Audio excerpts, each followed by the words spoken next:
Esta cooperativa tiene una gran historia y esta historia está hecha de muchas voces.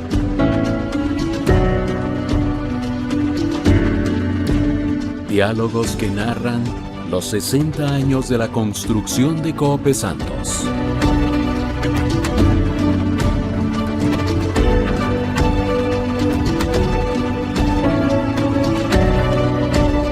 Diálogos desde los orígenes.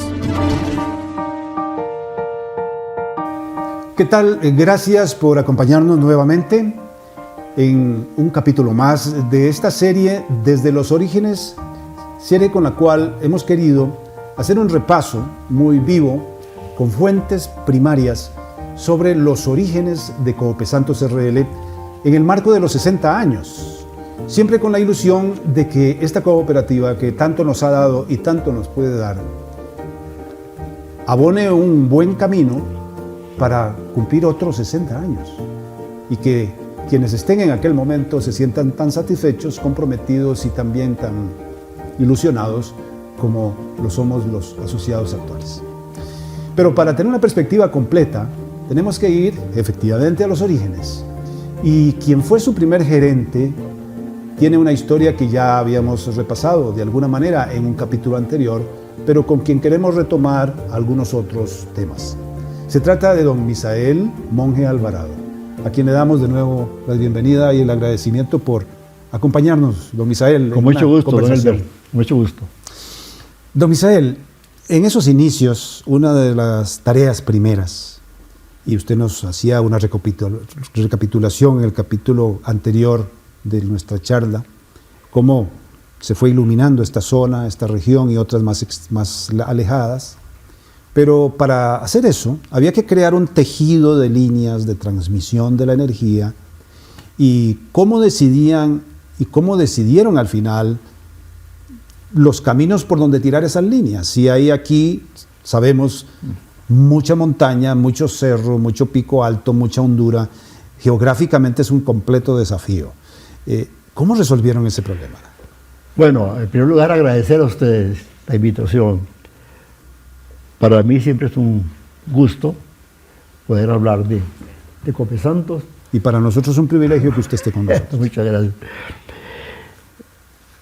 La electrificación rural es un factor muy importante, por supuesto, para el desarrollo, pero topa con una serie de inconvenientes tan fuertes que requiere que la gente que se enrola en ese campo sea valiente.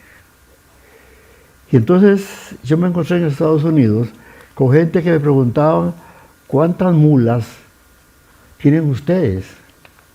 En 2 cooperativas en Estados Unidos me preguntaron eso. ¿Cuántas mulas?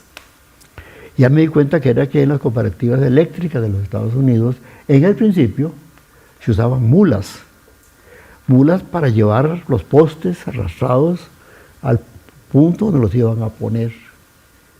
Eso ya me dio una idea, puñeta. Entonces, en Coop Santos teníamos autopistas. ¿Cuáles eran las autopistas de la Coop Santos en aquel tiempo?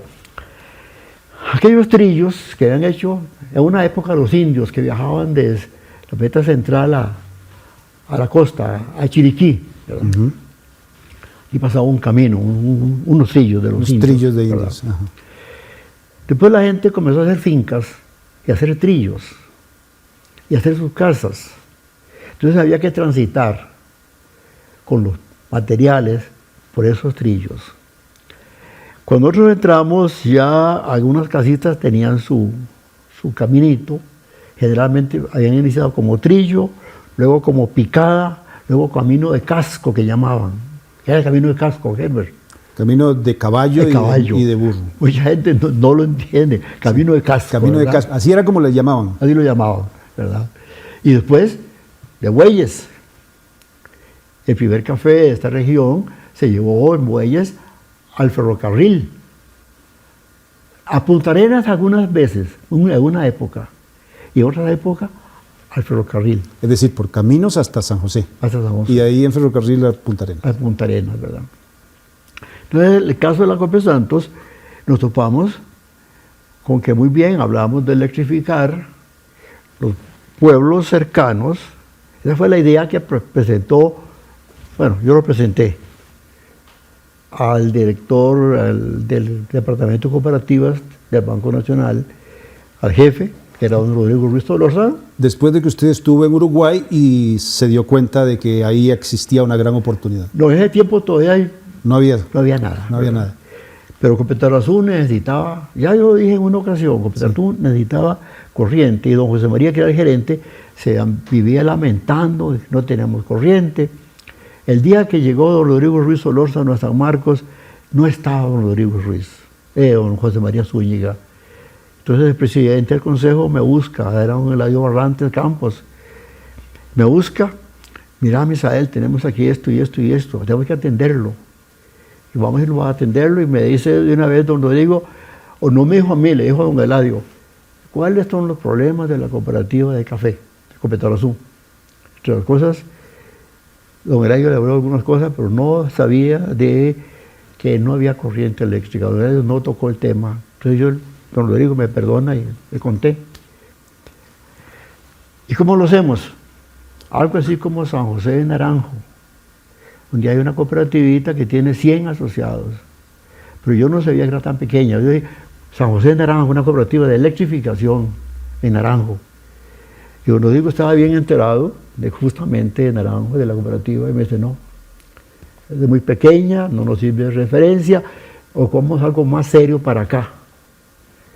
Pero déjeme, yo me llevo la inquietud, la necesidad de Copetarrazú, y la planteo en el banco. Algo me sale. Y fue cuando se dio la casualidad de que lo invitan a la constitución de la Federación de Cooperativas de América. Y ahí llegó el gerente, el vicepresidente del ENRECA. Era un tipo que estaba aquí como gerente y arriba como director. Y Leal llegó invitado a esa constitución de la Federación de Cooperativas de América. ¿Dónde fue eso? En Uruguay, en Punta del Este, ¿verdad? Ahí. Y entonces don Rodrigo, el tipo llegó ofreciendo, anunció que había la Alianza para el Progreso, 50.000 millones de colones para desarrollo, de dólares para América Latina. Y que entre esos 50.000 millones de dólares había para electrificación rural. Y don Rodrigo de una vez levantó la mano. Era un fondo constituido por el gobierno de los Estados Unidos para fortalecer los vínculos de colaboración con los países de América Latina. Así es. Y ahí se dio un caso interesante, que don Rodrigo luego lo visita, ese mismo señor pasa y lo visita y él le habla, entonces le manda a un consultor, Welbor Carton, como bien nacido Carton. Bien nacido Carton viene, visita todos los lugares, y cuando ya se iba, habla con don Rodrigo le pregunta, ¿y qué le pareció Tarrazú? Bueno, no, yo no conocí Tarrazú, yo no fui a Tarrazú. Usted no se me va si no va a Tarrazú, don Rodrigo. Desde el Banco Nacional. El Banco Nacional. Entonces, en el acta de esa reunión que tuvimos en San Marcos, en el Copetarrazú, hay un parrafito que para mí es clave, que retrasó su regreso a los Estados Unidos para venir aquí a Los Santos. Si don Rodrigo no hubiera venido en esa oportunidad y alguien, por no decir Misael Monge, no le habla de la importancia de la electrificación, el señor se va para Estados Unidos y Los Santos no tendría, habría tenido tal vez muchos retrasos seguramente. Muchos años, ¿verdad? Sí.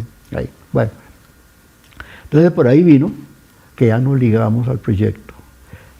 Después viene el asunto, ahí sí entra, el campo atraviesa y entran los postes de madera.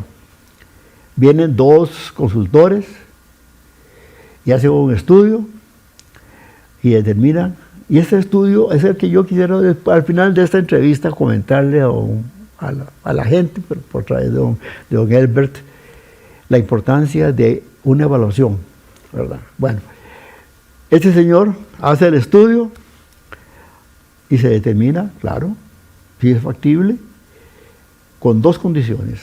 No dijo la condición de tarifas, pero sí postes de madera y campo traviesa.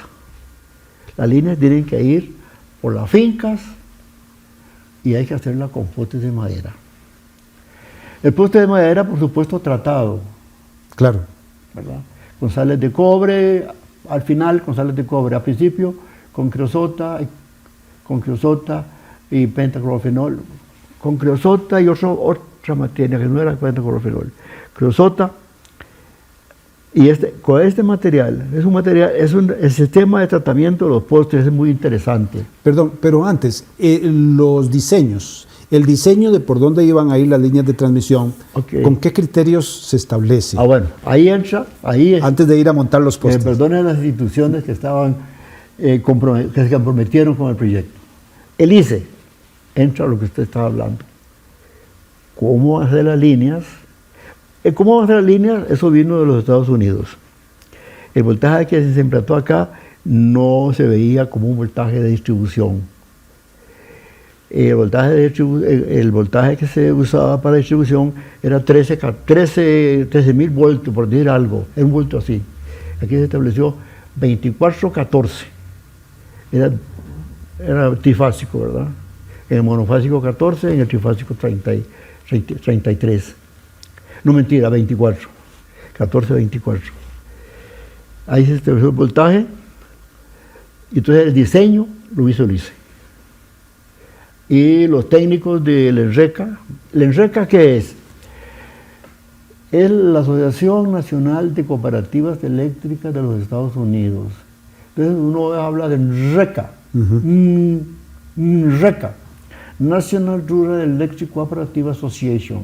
Ese era el nombre. Entonces siempre hablaba de ENRECA. ENRECA. La gente ni sabía qué diablo sería ENRECA. Bueno.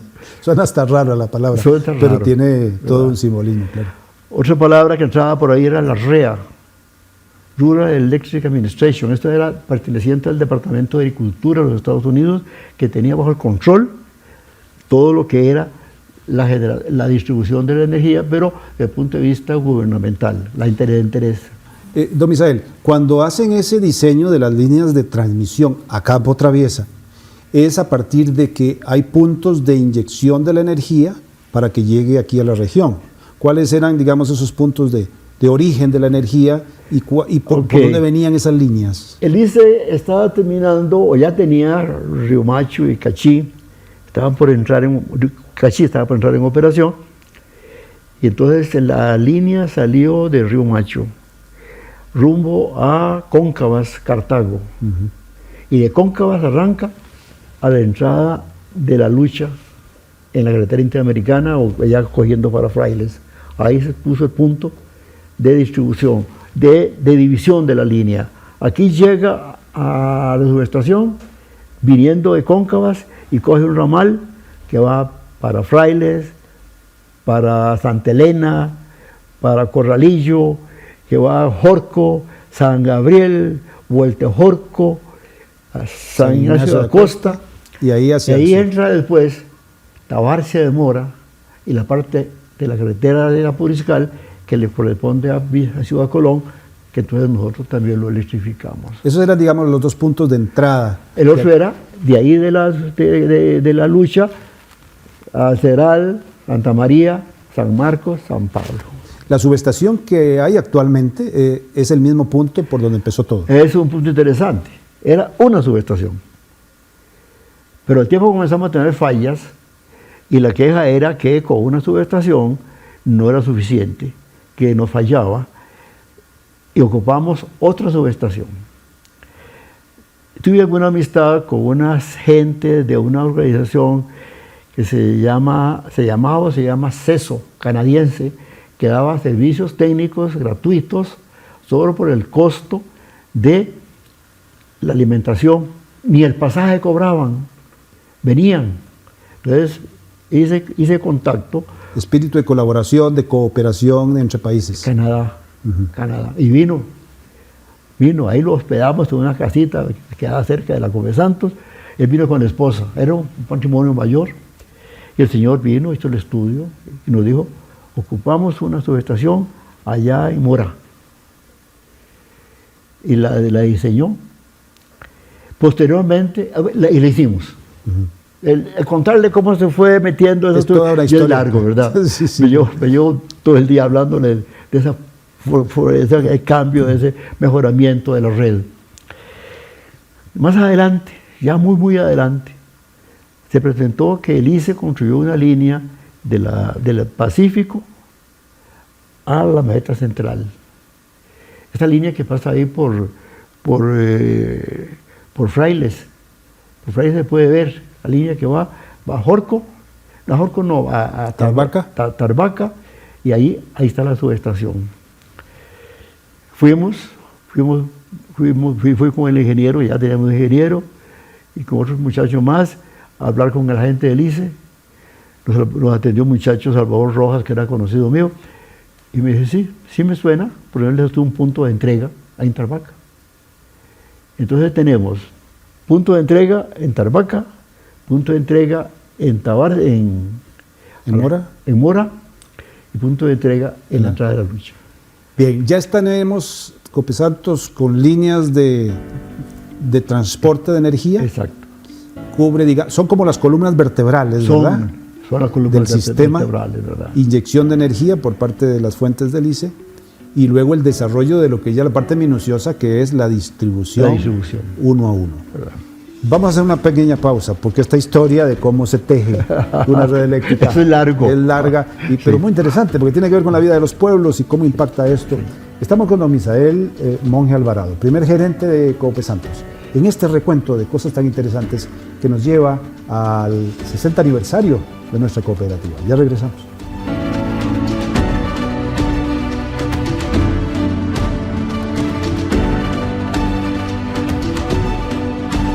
Diálogos desde los orígenes.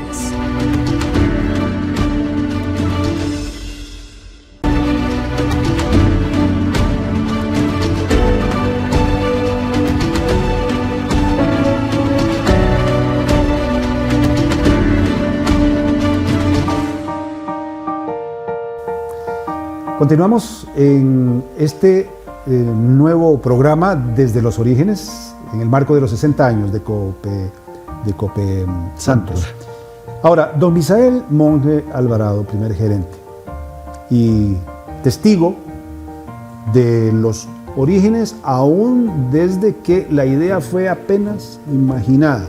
Y ya vemos lo que nos ha contado sobre cómo se encausa una buena idea, se reciben los apoyos adecuados, se gestiona con responsabilidad y mucha ética y llegamos a lo que tenemos ahora.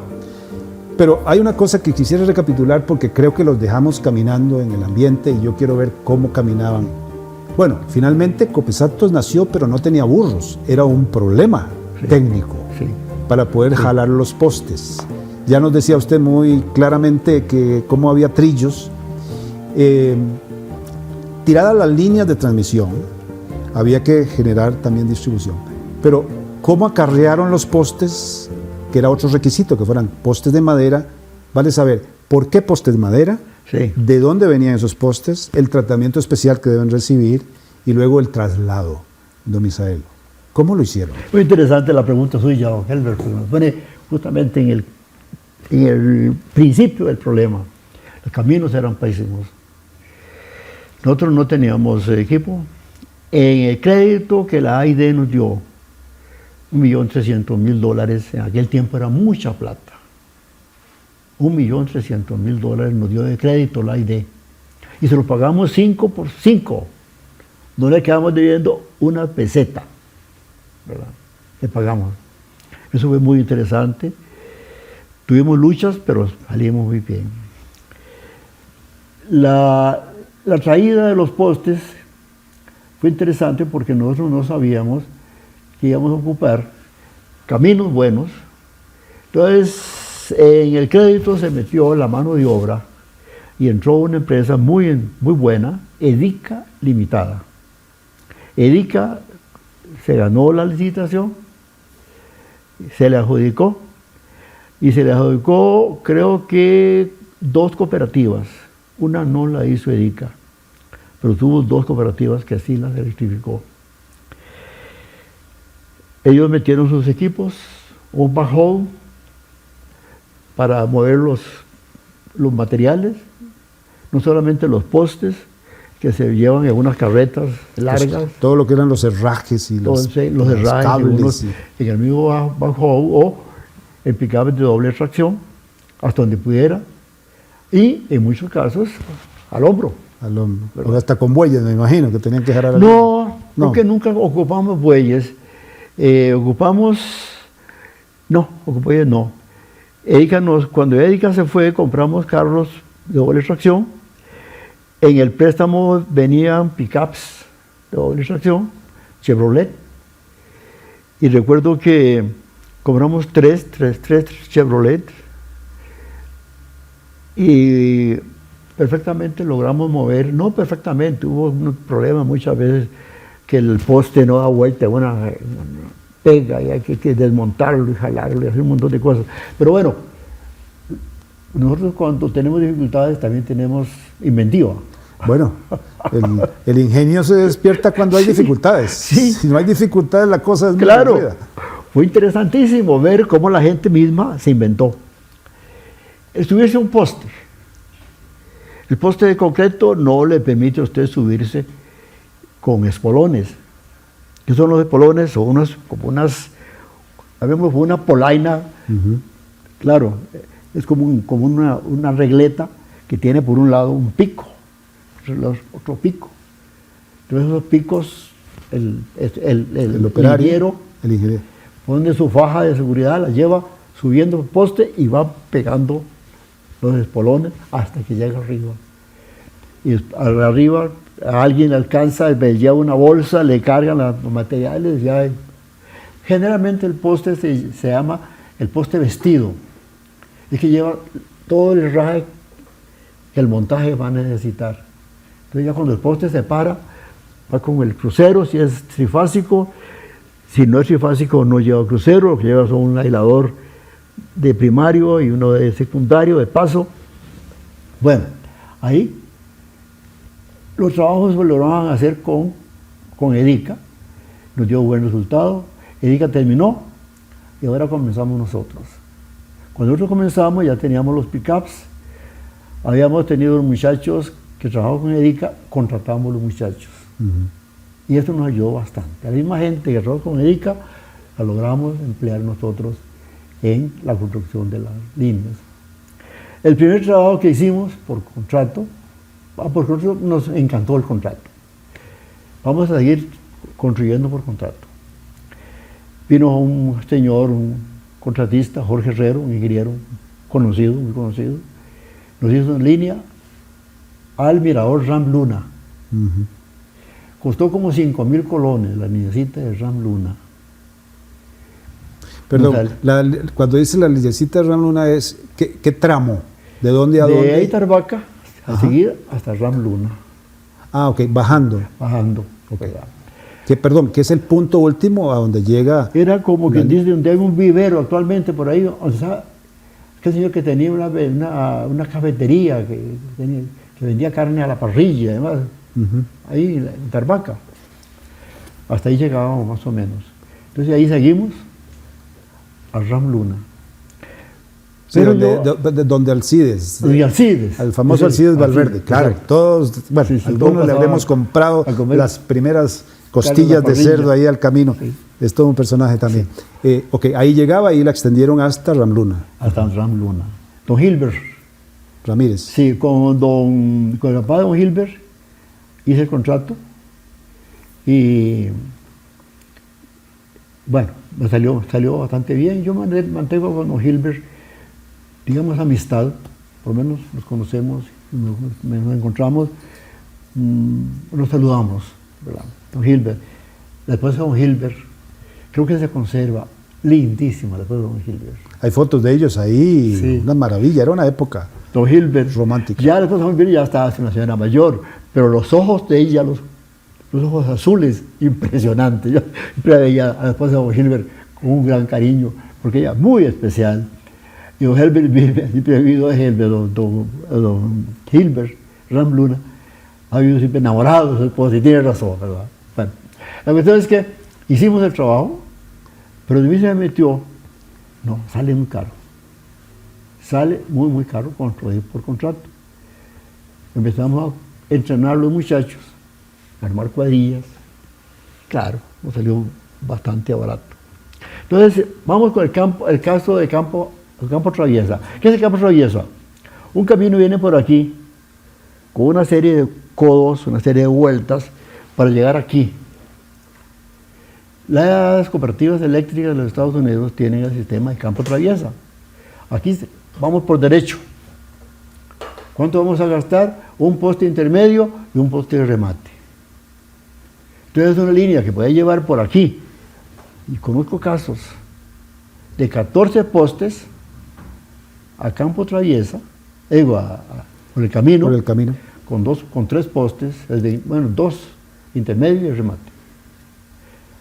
¿Qué pasó? Que eso nos abarató el costo, Elber nos abarató el costo bárbaramente. Más de 2 años tuvimos una experiencia y un ingeniero del ICE que vino porque no le salieron los cálculos de un contrato que hicimos con el BID, en donde el BID financiaba al ICE y nosotros sacábamos una parte para una lineecita en Sabanilla y Acosta. Llegó y me dijo, no, esto no cuadra. Misael, este presupuesto que usted me mandó no cuadra. Llegó aquí a la Cope Santos, no cuadra. ¿Y por qué no cuadra? Es que los costos no son. Entonces, como dijo que no eran, saqué 2 proyectos realizados, no sé si cabe el nombre proyecto, 2 líneas realizadas, construidas. Vea esta. ¿Qué nos costó? ¿Esto? Y dice, bueno, sí, está bien. Pero entonces no te lo podemos financiar. Eleve el costo y se lo financiamos. Entonces elevamos el costo, recibimos más plata, hicimos otras líneas y la línea de Sabanilla se hizo. Si usted la ve desde el punto de vista financiero, costó casi 3 veces, pero desde el punto de vista del desembolso de la cooperativa, costó 1/3. ¿Verdad? Entonces el Cope Santos, ahí es un punto interesante, porque más adelante, cuando hablamos de las tarifas, tuvimos altísimos costos de tarifas, pero logramos reducirlos en gran parte a través de eso. Si no estuviéramos construido por contrato, en esa época, las tarifas no nos habrían dado para salir. Un aspecto técnico. ¿Por qué no postes de concreto y sí postes de madera? Puesto que aquí ya se fabricaban postes de concreto. Sí. Y los de madera creo que generalmente había que importarlos, no sé si de Honduras o por ahí. ¿Cuáles eran las razones técnico-financieras que hacían una opción mejor que la otra? Aparte de esto de que por los de madera podían subirse los ingenieros. El primer punto es que el transporte de madera, usted lo lleva a campo traviesa, pone un poste y punto. El poste de concreto, tú ocupa movilizarlo con maquinaria, por lo menos con un bajón, con un pick-up, meterse en las propiedades. En cambio el poste de madera, 2 viejos, 2 muchachos, y yo lo vi. Nunca me olvido el nombre de un muchachillo, Alvarillo Durán. Ya lo veo, para él viene de vez en cuando, ya viejito. Agarraba un poste de 25 pies y se lo echaba al hombro. Y se iba con el poste. El poste de 25 pies es para un servicio, una casa, ¿verdad? Ya de 30 pies, ya era para llevarle a varias casas, aquella línea, y 65 pies línea primaria, 40 pies línea primaria, así. Entonces el poste de madera nos daba esa facilidad. Él le hablaba también de subirse el poste con espolones, con el poste de madera, de concreto no se podía hacer. Ahora, usted me dijo en algún momento que hubo cierta presión de los industriales porque fuera de concreto, claro, había un negocio grande ahí de por medio, pero que finalmente hubo línea de que tenían que ser de madera. Sí. Por estas razones que usted dice, más otras. Sí, hubo una pega fuerte. Cabalmente, usted le hizo una entrevista a Eduardo Villalón. Eduardo Villalón me llamó, que había problemas serios, y me fui al banco y hablé con Eduardo. Mira, Misael, la expresión de Eduardo fue: el proyecto está en la cola de un venado. ¿Qué pasa, Eduardo? Los industriales están objetando el proyecto y no permiten traer postes de madera. Comenzamos a movilizar todas las teclas posibles y el embajador, creo que era Telles, le dijo dijo, cuando va la decisión, o se hace con postes de madera o no se hace. ¿Qué hicieron los industriales? Quedarse calmados. Bueno, Telles era el padre de la, hasta hace poco, embajadora de Costa Rica aquí. Sí, la hija. ¿Verdad? Sí. La hija fue embajadora ahora en el Se llama gobierno del señor Biden. Raymond. Sí. Raymond Telles. Con una gran filosofía de cooperación, que era parte del espíritu de la Alianza para el Progreso y la visión demócrata nacida en la administración de John F. Kennedy.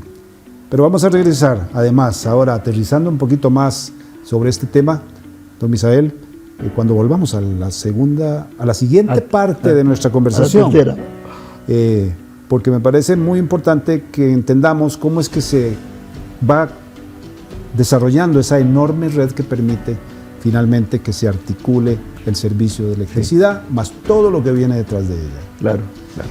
Vamos a una pausa, don Misael. Gracias por acompañarnos. Estamos en Desde los Orígenes, en este marco de los 60 años de Copesantos.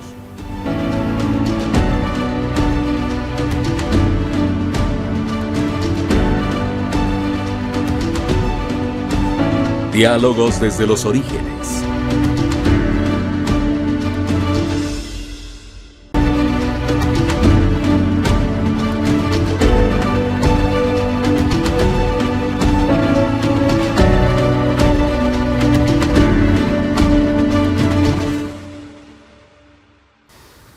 Regresamos nuevamente en estos diálogos desde los orígenes, en los 60 años de Copesantos, nuestra cooperativa, que tiene una historia, como todas las personas tenemos una historia, pero vale la pena, en vista de los enormes impactos que a lo largo de estos 60 años ha tenido en nuestra amplia región, conocer de parte de quienes fueron sus gestores y han participado de manera muy provechosa en su desarrollo.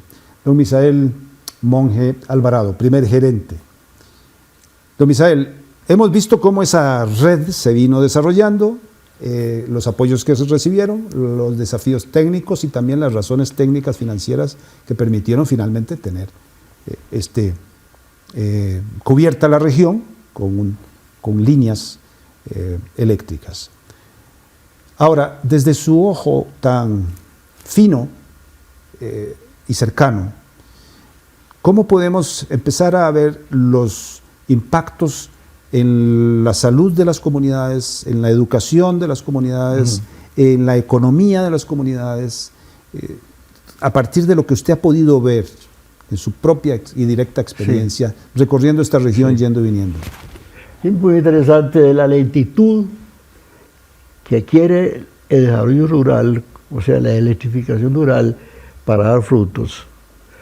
Uno se imagina que es de inmediato y no, se lleva su rato.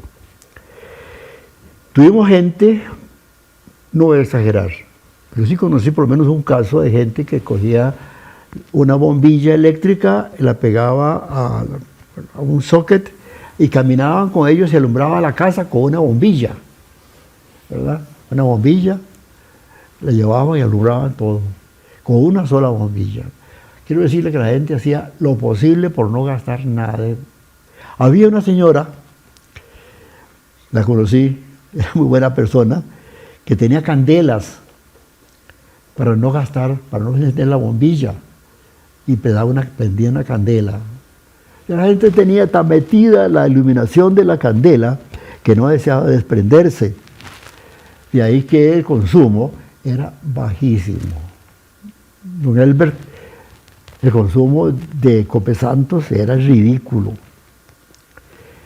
Ahí también viene otro motivo por el cual bajamos el costo de las redes. Perdona que yo me meto. No, pero todo tiene que ver, claro. Pero es que se presta.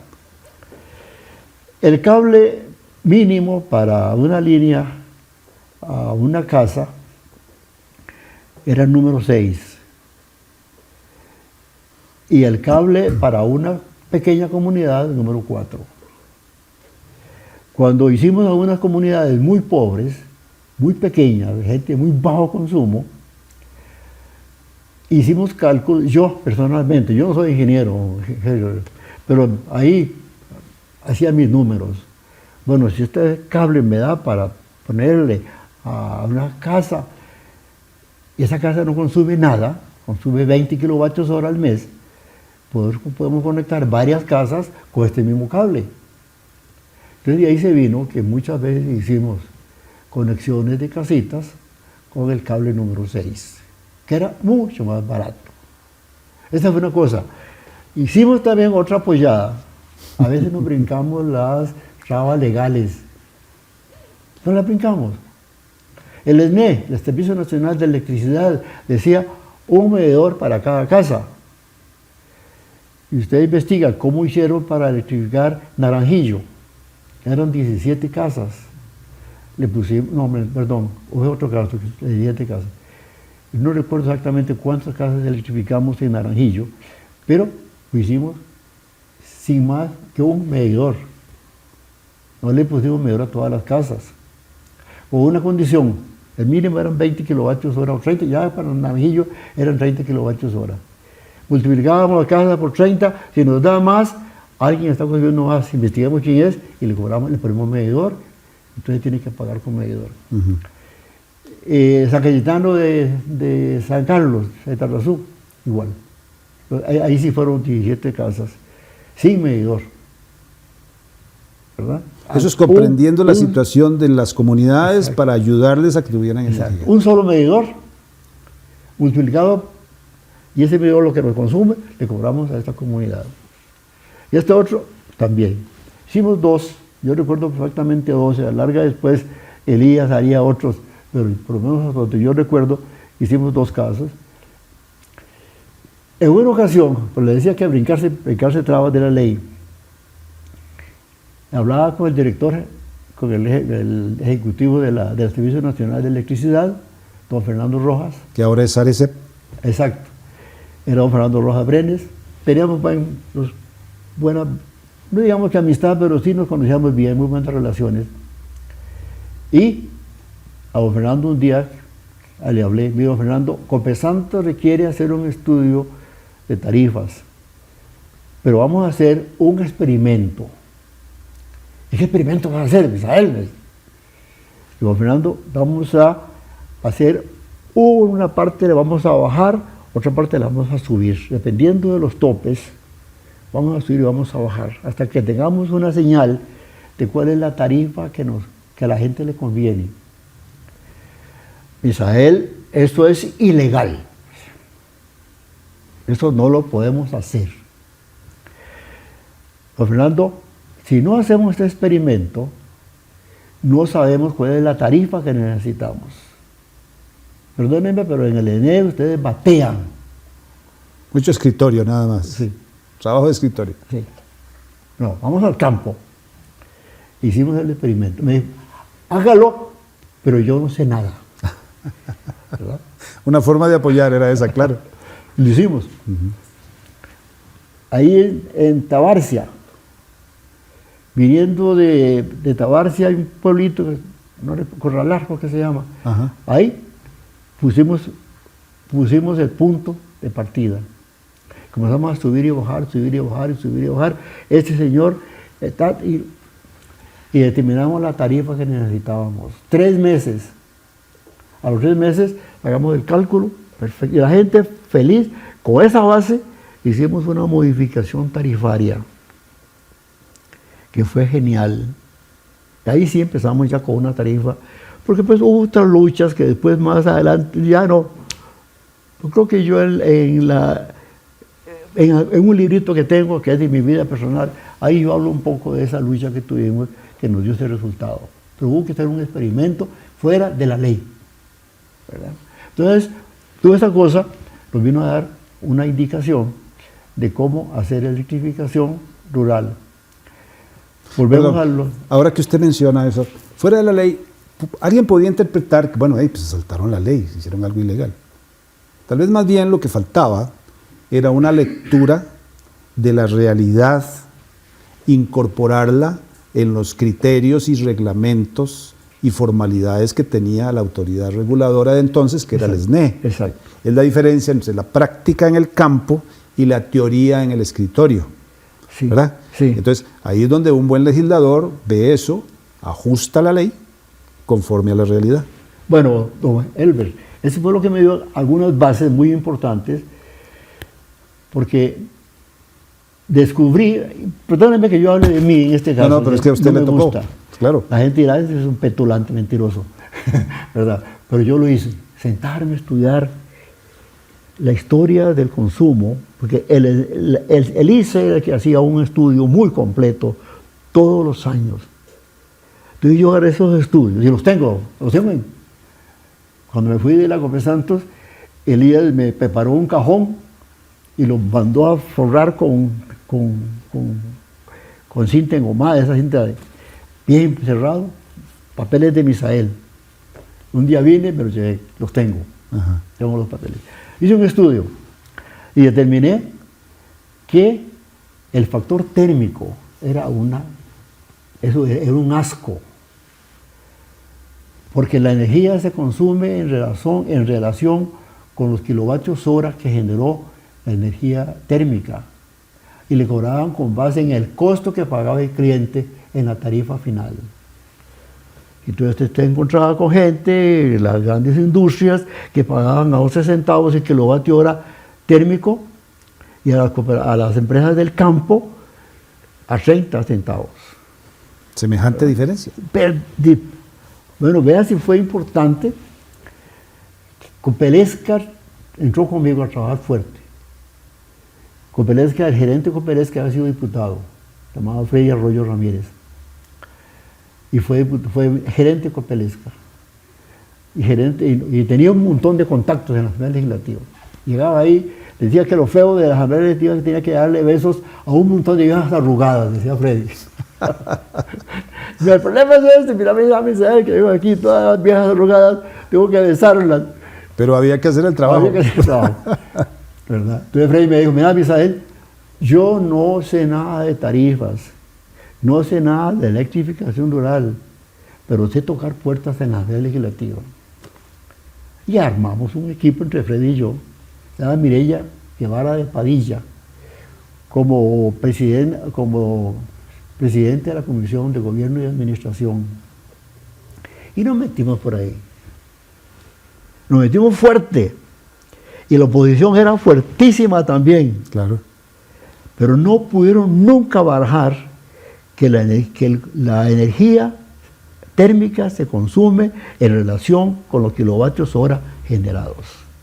No pudieron barajarlo y tuvieron que aguantarse que entonces bajáramos la tarifa de los consumidores del área rural, en este caso, bueno, todos, porque ahí salieron favorecidos los residentes de la Avenida Central, que eran residenciales, ¿verdad?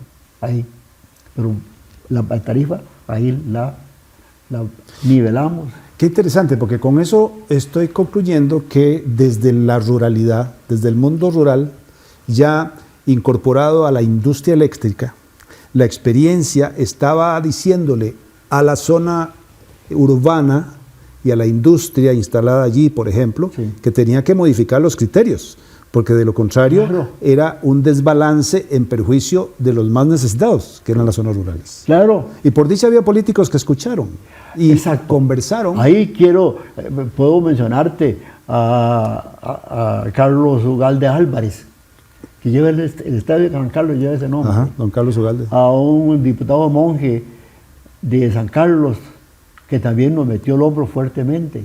Longino Soto. Longino Soto era miembro de la Comisión de Gobierno y Administración, y cuando vio, ¿por qué también tuvimos la oposición del ICE? Claro. Y la oposición del SNE. Y de don Fernando, lo que más me resintió es que yo le enseñé a él. Yo soy bastante campesino, yo creo que esa gente es muy buena, el campesino tiene esa desventaja, cree que todo junto es bueno. Y me dice, ¿qué don Fernando? Don Fernando, vea, fui a la oficina de él, tengo este proyecto así, ¿A así. cuál Fernando? Rojas Brenes, que era del SNE. Del SNE. Tengo este proyecto así, así, así, así, y se quedó viéndolo. Presentarlo, me parece bien, me parece bien. ¿Ah? Y cuando lo presentamos de verdad, le tocó a él que exponer y no pudo explicar por qué se oponía. Y entonces ahí estaba el diputado Don Gino, con nosotros trabajó fuertemente. Como don Fernando no logró, le preguntó a don Mario Hidalgo: don Mario, para que usted me explique, porque don Fernando no me explica, ¿por qué es injusto? Porque ustedes se oponen. ¿Es justo o es injusto? Y le dice Mario, por derecho, es injusto. Y siendo él del ICE. El presidente ejecutivo. Era el presidente ejecutivo del ICE. Está don Mario ahí todavía viendo la realidad hoy, un día como hoy, y tomó decisiones. Don Mario, por derecho, le dijo, es injusto. Entonces le dice don Longino Soto a doña Mireya Guevara: doña Mireya, hay que arreglar esto. Entonces salió el dictamen a favor de la modificación del factor térmico. Don Pepe Figueres, que era el presidente de la República, lo agarró y lo firmó. Pero el ministro de Transportes, que era parte también de la aprobación, no lo quería firmar. Don Rodolfo Silva Vargas. Uh-huh. Un día me encontré a don Rodolfo en la calle y se echó una risilla donde me vio. Economista, sí. Me conoció. Ingeniero. Y echó una risilla. Que me perdone de los televidentes. Este cabrón nos jodió todo. Porque sí, ya aprobado. Entonces, don Rodolfo Silva Vargas, yo, porque ya entonces fuimos una barra. Fueron más diputados y otras personas más. Y hicimos. Y entonces ahí se dirigió a mí don Rodolfo Silva Vargas. Mire, señor Monge, este proyecto lo teníamos para vetarlo. Pero viene usted con este contingente, ¿qué me queda? Publicarlo. Lo publicó. Claro que el impacto fue muy importante, la gente se sintió totalmente. Fue cuando nosotros logramos llegar a tarifas. Hay un punto interesante, y no lo dije al principio. La tarifa que el plan de factibilidad fijó era 70% arriba del costo promedio nacional. Y este es el estudio, ¿verdad? A ver, todas las empresas eléctricas, cuánto distribuyó usted, cuánto distribuyó usted, cuánto. Y llegué a tener el costo promedio de las tarifas eléctricas del país. ¿Y a cómo pagábamos nosotros? A 70% arriba. O sea, si hablamos de una persona de la Avenida Central, pagaría 1.000 colones, pero uno de aquí pagaba 1.700. Antes de que se hiciera esa reforma. Antes de esa reforma. Por el factor térmico que le cargaban. Exacto.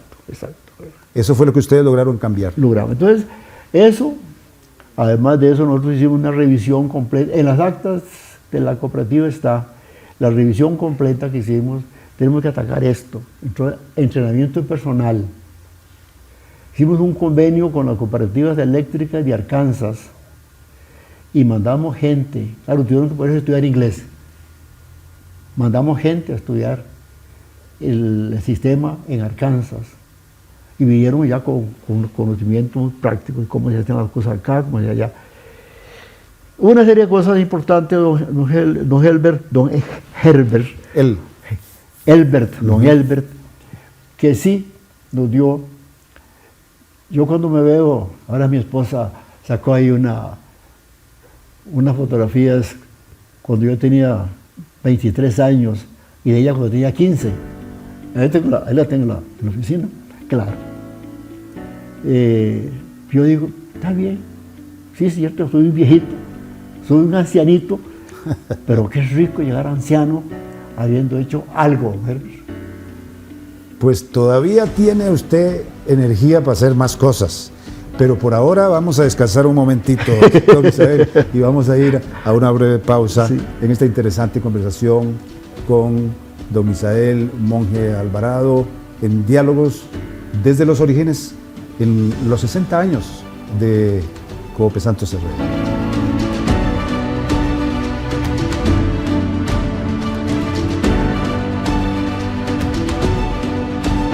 Diálogos desde los orígenes.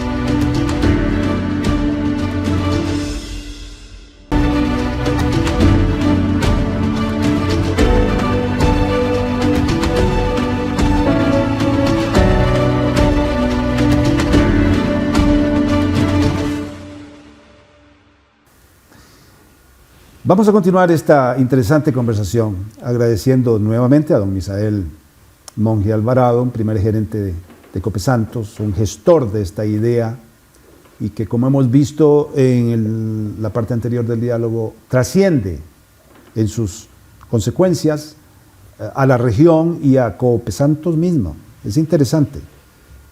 Las lecciones que aquí se fueron aprendiendo, de alguna manera, fueron útiles en otros ámbitos de nuestro territorio. Don Misael, bueno, usted en esa fotografía a sus 23 y su esposa de 15. 15. Da mucho que pensar y usted se siente satisfecho. Claro que hubo matrimonios antes, ella con otro y yo con otra. Vale. En todo caso, vistas las cosas así con el tiempo, hoy estamos viendo cómo una cooperativa es vibrante, va para adelante, sí, tiene desafíos que está logrando superar con inteligencia, con mucha ética, con mucha capacidad política de dialogar y ponerse de acuerdo, cosa que nos hace mucha falta reafirmar en nuestra tradición costarricense. Pero bueno, hablábamos hace unos minutos de los impactos que usted ha podido ir midiendo en la vida cotidiana de las personas, de los asociados de Copesantos y otros más, que como vemos en el ejemplo que usted nos daba sobre la modificación del factor térmico en el país, favoreció a muchas otras comunidades. ¿Cómo ve usted esos cambios en la economía de la región? ¿Va lento? Sí. ¿Podría ir más rápido? ¿Qué hace falta para que vaya a más velocidad, partiendo de que en la infraestructura de servicios, el sistema eléctrico y de infocomunicaciones que también tiene Copesantos es vital en lo que podemos ver a futuro? Sí. Don Albert, hay, creo que una obligación moral de Copesantos y de las cooperativas eléctricas de Costa Rica de dar a conocer lo que han hecho a nivel de instituciones financieras, de desarrollo, incluso a nivel general. ¿Por qué? Cuando se hizo el estudio, muchas de las elementos que se tomaron en cuenta fueron informes, fueron aportes, fueron evaluaciones de otros países. De los Estados Unidos, por supuesto. Claro que hubo muchos, pero hubo de otros países. Experimentos o conocimientos que ya han tenido. En este momento, nosotros podemos enfrentarnos al financiamiento. Ahora que la AID, don Trump la está liquidando, la liquidó, ya no va a haber ese tipo de fondos para otros empréstitos, para otros proyectos. Pero entonces yo pienso que sí podemos aportar datos para demostrar que aún al precio normal o corriente o comercial del financiamiento,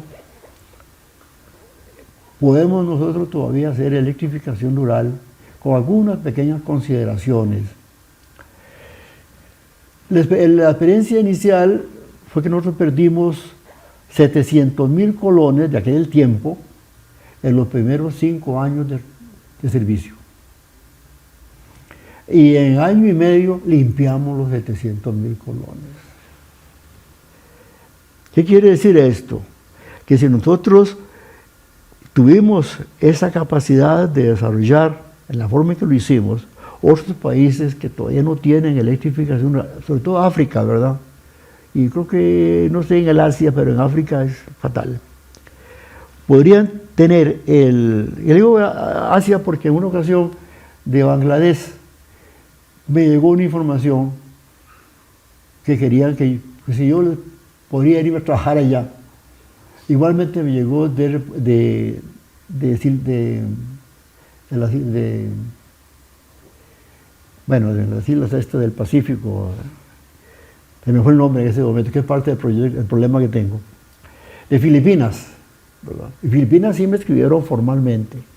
De Bangladesh fue un amigo que me conoció, que trabajo en Washington, y pues me escribió. Pero de Filipinas sí me escribieron que si yo, bueno, la experiencia que nosotros tuvimos es totalmente transferible, aplicable a países que están todavía en vías de subdesarrollo. Entonces, ¿por qué no? Entonces ahí es donde viene la idea que yo tengo en este momento, es que llevemos a cabo una evaluación de la Copesantos, podría ser generales de las cooperativas eléctricas, cómo fue que lograron salir adelante. Entonces podríamos hacer la evaluación. Yo aquí hice unos apuntes, por aquí los tengo. Impacto de la electrificación rural en salud. Mire, en salud hay una barbaridad. Los mismos ganaderos pueden decirnos cuántas veces ahora pueden tener inyecciones, pueden tener medicinas, refrigeración para aplicarle en el momento. Antes no tenían nada de eso, ¿verdad? Totalmente. En la agricultura, en el comercio ha tenido una expansión enorme. En educación, cuando Copesantos se inició, también se iniciaba el colegio de Tarrazú, y el resultado es que fueron yendo casi paralelos. Mucha gente que se había graduado en el colegio, Elías es uno, ¿verdad? Sacó su bachillerato en el colegio, fue a sacar un título en una universidad privada y, bueno, pues fue gerente y fue un buen gerente, un magnífico gerente.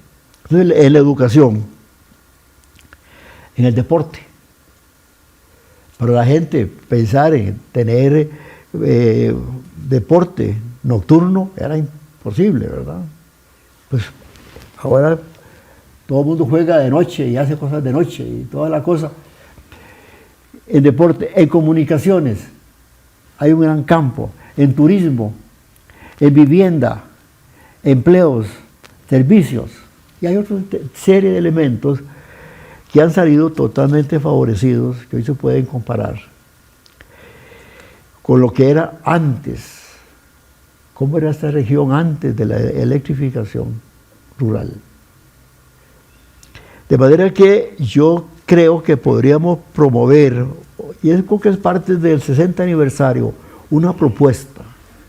Porque hacer un 60 aniversario como para lucirnos diciendo hicimos esto, pero sin que haya alguien que se beneficie con ese desarrollo, con esa experiencia, yo creo que es una falla humana y es imperdonable. Además de que pareciera que en el compromiso social de una cooperativa de electrificación rural ejemplar como es Copesantos, existe la necesidad de decirle a la gente cómo vislumbrar el futuro tomándolos en cuenta. Es decir, no estamos bien ahora, sino cómo vamos a estar en 20 años, o en 25 años, o en los próximos 60 años. Así es. Leyendo las oportunidades que la región y el potencial que la región tiene, aliarse con otras regiones, abrir espacios nuevos, propiciar que los profesionales tengan oportunidad también de desarrollarse aquí y no tener que migrar a otras regiones y abandonar el nido, por ejemplo. Me parece que eso es parte de las preocupaciones que orientan su idea de que se haga esa evaluación y se vea el futuro. Claro, claro. Hablábamos hace un momento de lo que es la Patagonia. Don Elber acaba de estar en la Patagonia, en la parte de San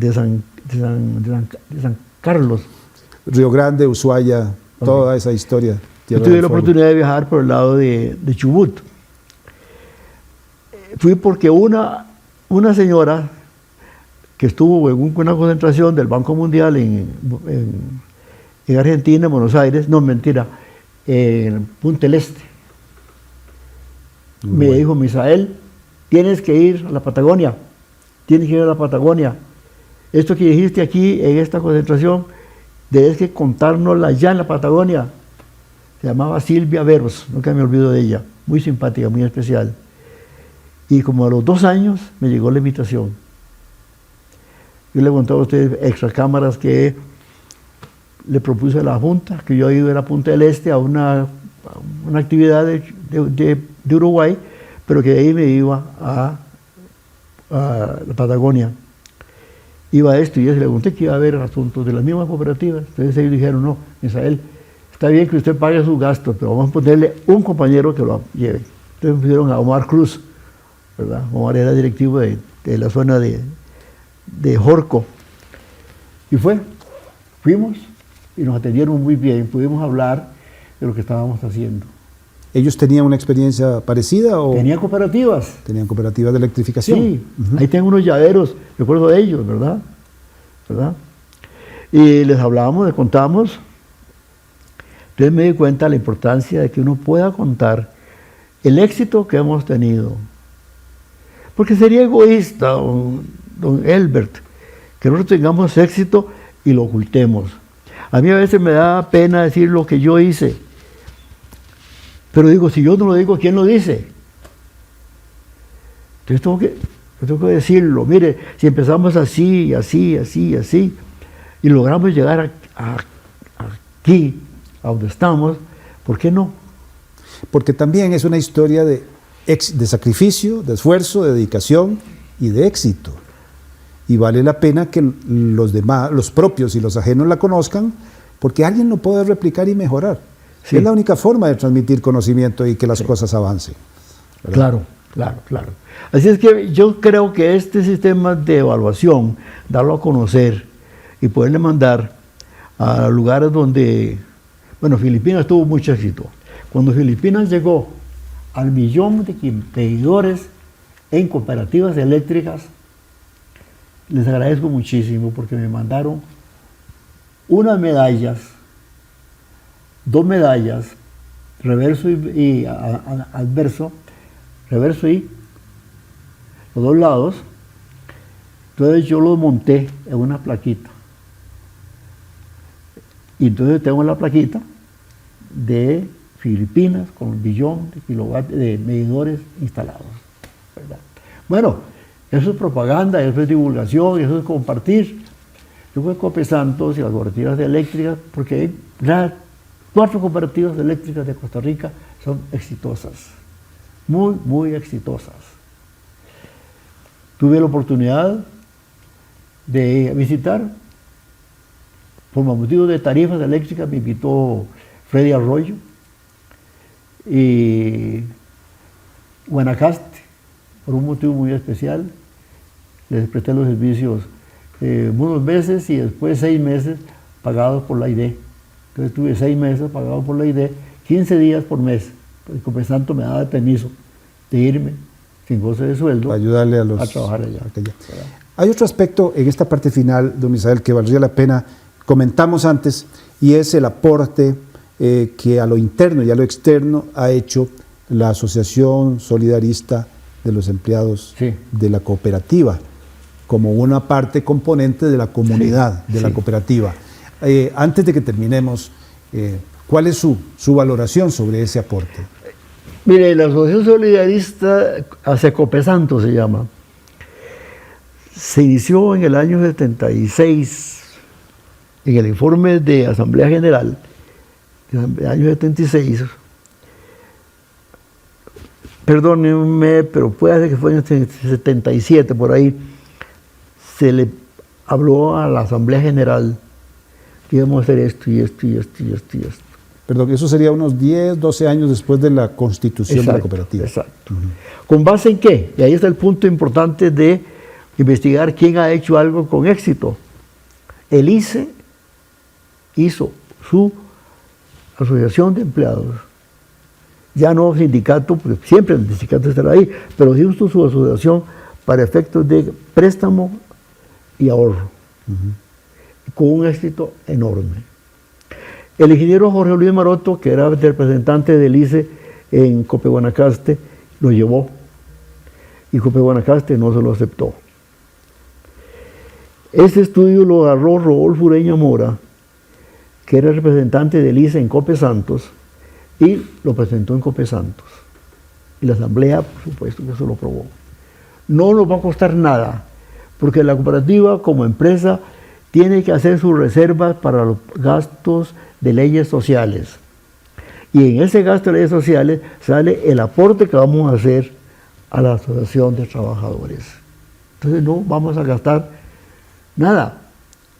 Va a quedar justamente un aporte que vamos a hacer nosotros a la Asociación de Trabajadores, en vez de tener una cuenta que se están acumulando. Posiblemente desde el punto de vista de caja, pues sí, afectaron algo. Pero en los gastos generales, en los gastos en este caso de la cooperativa, gastos de salarios, no afectaba nada. El resultado del ICE fue el que nosotros aplicamos entonces en Cope Santos. Y nos ha dado un resultado. Yo quiero que un día usted pudiera, traté de dar con Chico Godínez. Francisco Godínez fue uno de los tipos que más impulsó la Asociación Solidarista, la levantó. Yo creo que todavía cuando se fue de la cooperativa ya pensionado, fue uno de los tipos que más trabajó. Yo estuve buscando el teléfono de él y no lo pude encontrar, no lo tengo, porque le iba a preguntar datos al respecto. Pero de un solidarista de Cope Santos ha sido la salvación de una cantidad de trabajadores que tienen su casa. Don Elbert, yo mismo hice mi casa en un lote grande que ha comprado la cooperativa para vendérselo a los trabajadores. La cooperativa no, la Asociación Solidarista, la de Cope Santos, compró un lote grandotote, una finca. Y ahí hizo los... Y la hizo en lotes. Yo le compré uno. Y ahí tengo mi casa. Y ahí hay más de un trabajador que tiene su casa en esa propiedad. En la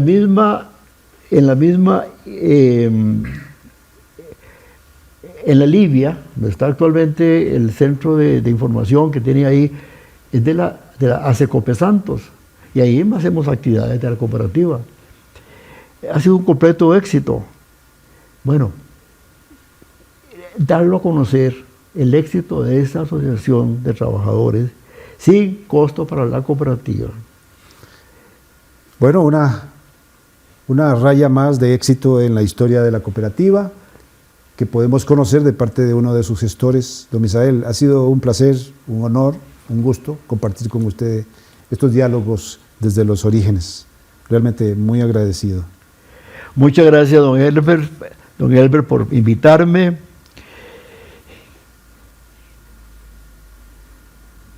Siento una gran gratitud por la vida,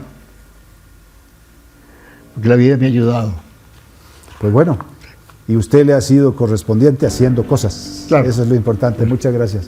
Gracias, un placer. Y les invitamos para que internalicen en lo posible todos estos contenidos en el marco de los 60 años de Cope Santos, esta cooperativa a la que le damos vida cada día. Muchas gracias también. Esta cooperativa tiene una gran historia y esta historia está hecha de muchas voces.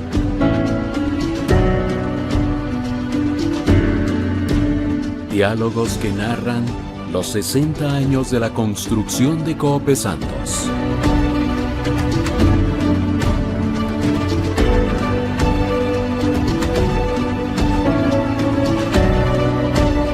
Diálogos desde los orígenes.